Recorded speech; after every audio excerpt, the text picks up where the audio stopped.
हर चीज के सबसे बुनियादी हिस्से यानी परमाणु की दुनिया को समझते हैं। सालों तक लगता था कि परमाणु को तोड़ा नहीं जा सकता, पर सच कुछ और ही था। एक परमाणु के अंदर होते हैं 3 खास कण और तीनों का चार्ज एकदम अलग होता है। तो सवाल ये था कि ये कण एक एटम के अंदर फिट कैसे होते हैं। बस यहीं से रेस शुरू हुई। जे थॉमसन ने सोचा कि एटम एक तरबूज जैसा है, पॉजिटिव गूदा और नेगेटिव बीज।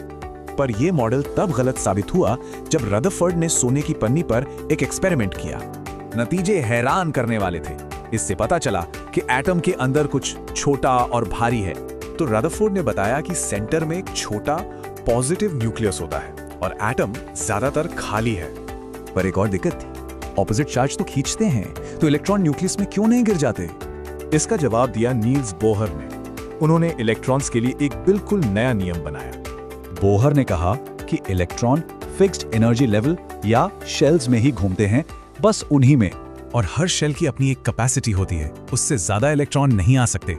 इन शेल्स में रहने से इलेक्ट्रॉन एनर्जी नहीं खोते और इसीलिए एटम स्टेबल रहते हैं। एटम की यही बनावट हर एलिमेंट को एक अलग पहचान देती है, बिल्कुल फिंगरप्रिंट की तरह। ये पहचान होती है एटॉमिक नंबर से, यानी प्रोटॉन की संख्या।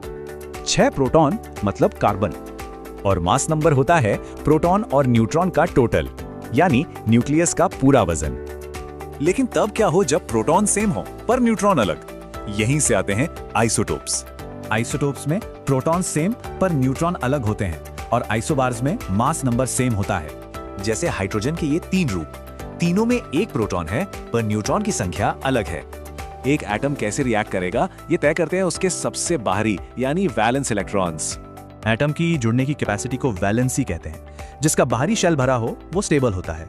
जैसे सोडियम एक इलेक्ट्रॉन देना चाहता है और क्लोरीन एक लेना, इसीलिए दोनों मिलकर नमक बनाते हैं। तो एटम की यही बनावट तय करती है कि एलिमेंट्स कैसे रिएक्ट करेंगे। यही केमिस्ट्री का बेस है। इसका जवाब इन छोटे कणों के बीच लगने वाले जबरदस्त फोर्सेस में छिपा है।